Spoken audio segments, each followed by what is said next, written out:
Olá pessoal, aqui é o Velgas. Hoje é dia 11 de agosto de 2026, 8 horas, horário de Brasília. Caçada aos lançadores Iskanders em Volgogrado, ou seja, essa caçada quem fez foi a Ucrânia.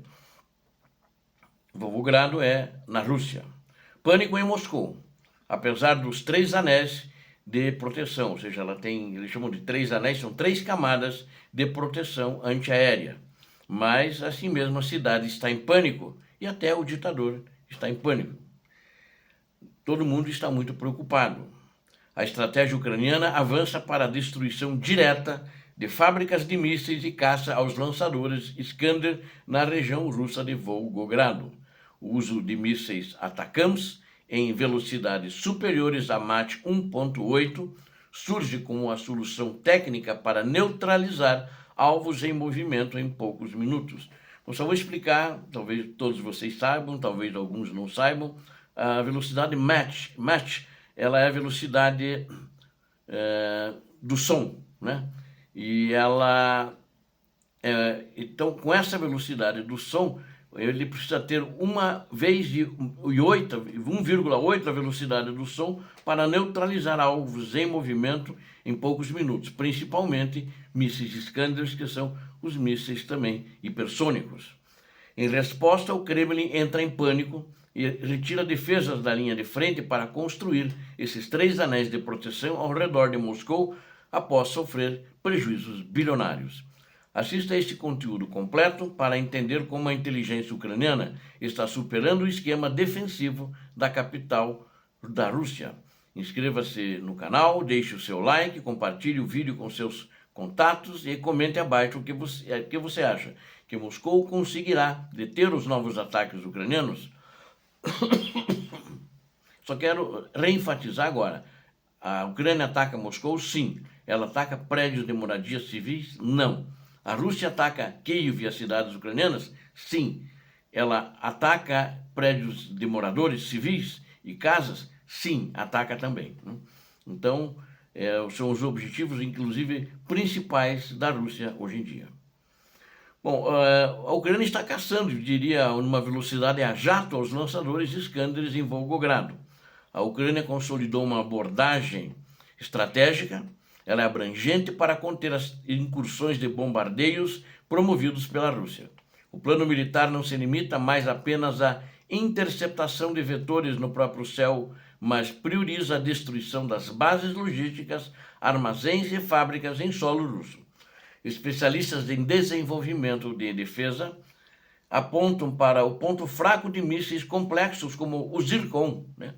E o seu ritmo de produção, que é baixíssimo, que não passa de 2 a 3 unidades por mês. Já no caso dos mísseis balísticos operacionais táticos do sistema Iskander, a grande vulnerabilidade resiste nos seus próprios veículos lançadores. Por esse motivo, um ataque de alta precisão mirou instalações estratégicas em Volgogrado, onde os lançadores móveis do sistema Iskander são fabricados, montados e recebem manutenção técnica. A caça a essas plataformas exige uma velocidade de resposta extremamente alta devido ao curto tempo de deslocamento do maquinário, do equipamento, do material bélico, o tempo muito curto, né? Ele deu o tiro e tem que mudar de posição, senão os ucranianos descobrem, eles calculam de onde que saiu o tiro. A inteligência militar calcula que após detectar um lançador em movimento, as forças de ataque possuem uma janela de aproximadamente 6 minutos para disparar e neutralizar o alvo. O tempo real de deslocamento de um veículo Iskander de sua base permanente até o ponto de disparo consome cerca de 20 minutos. Ao atingir a posição de combate, o processo de preparação e o disparo do primeiro míssil balístico, que é o 9M723, a partir do veículo lançador móvel, leva até 16 minutos. Então, é um tempo que ele leva. Se a plataforma já estiver posicionada e estabilizada, esse tempo de reação cai para apenas 4 minutos. Logo após realizar o lançamento do segundo projétil, o veículo deixa sua posição em questão de poucos minutos para escapar de contra-ataques, porque os ucranianos eles vão calcular, usando geometria, aonde está, da onde que saiu esse disparo, e eles vão ter a posição exata. Então, normalmente, essas baterias de ataque com mísseis, elas dão 1, 2 disparos, raramente dão 3 e já saem de posição, porque já em seguida virá um ataque ucraniano em cima deles e poderá destruir essa posição, poderá destruir esse material bélico lançador de mísseis Iskander. Isso para qualquer peça, né? Peça de artilharia, eles fazem assim, já até para peças de artilharia, de obuses, eles fazem esse cálculo.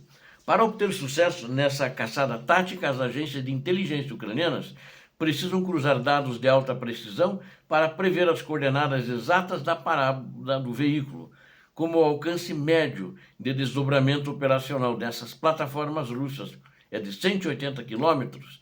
Torna-se obrigatório o uso de armas rápidas que operem em tempo acima de Mach 1.8. Os mísseis balísticos americanos, ou as ATACMS, né, cumprem esses requisitos técnicos exatos, permitindo inserir dados de alvos dinâmicos em tempo recorde. Embora esses mísseis tenham sido transferidos pelos Estados Unidos em doses restritas, né, uma quantidade muito pequena de lançadores e de mísseis, o uso inteligente desse arsenal foca em pulverizar a capacidade de reposição industrial de Volgogrado. E o pânico em Moscou e os 3 anéis de proteção. Os ataques de retaliação coordenados pelas forças ucranianas geraram um estado de alerta máximo na capital do regime russo, né?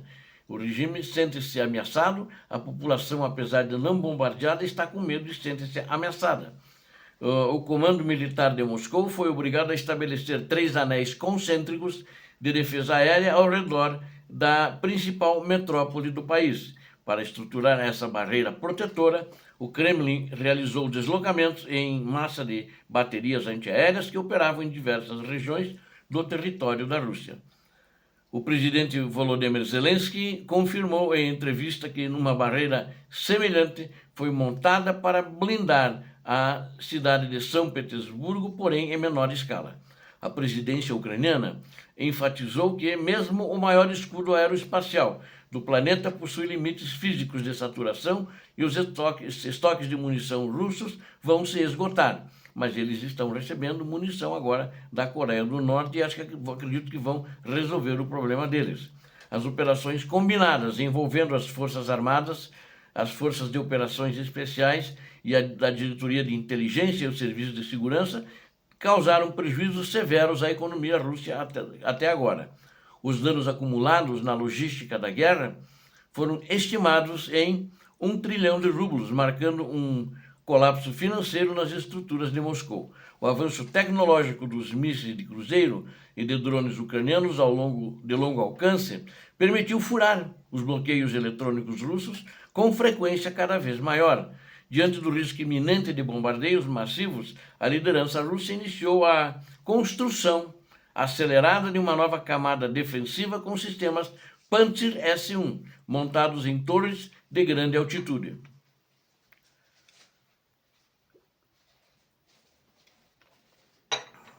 Investigações baseadas em imagens de satélite de código aberto geolocalizaram a primeira dessas estruturas metálicas perto da cidade russa de Kashira, que fica na periferia de Moscou.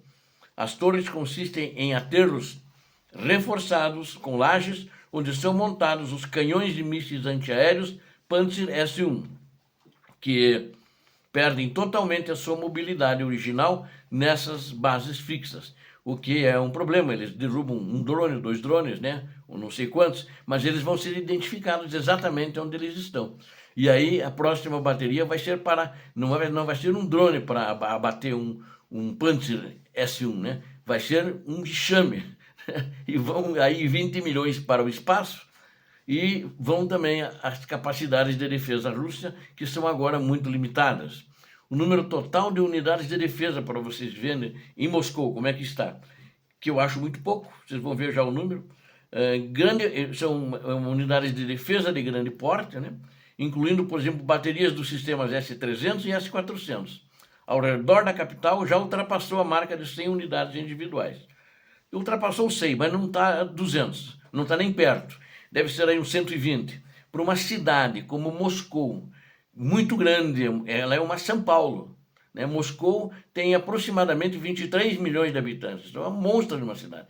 100 unidades individuais não consegue fechar o cerco, né? Não consegue fechar esses anéis, é a minha opinião. E principalmente que os drones vêm em enxames, e os mísseis quando vêm também vêm em enxames de drones, né? Ou seja, voam muitos juntos e alguns sempre passam, como eles fazem com a Ucrânia. A retirada massiva, eles têm uma defesa aérea, no entanto, melhor que a de na capital ucraniana, Kiev, né? O Kiev deve ter 4 baterias antiaéreas do Patriot. No entanto, elas estão sem munição. Aí também não adianta nada. E essas 4 conseguiram segurar muita coisa. Mas, lamentavelmente, face à guerra no Irã e a boa vontade americana, a Ucrânia não está recebendo. A retirada massiva de equipamentos deixou províncias na linha de frente como Belgorod, Bryansk e Kursk, que são constantemente atacadas pela Ucrânia, inclusive completamente vulneráveis a incursões táticas e bombardeios constantes. Então é um problema, porque a Ucrânia vive atacando lá. Eles tiraram os pantsir dessas regiões que eu citei, e levaram para defender Moscou. Para concluirmos, a dinâmica da guerra demonstra que o território russo perdeu sua imunidade estratégica.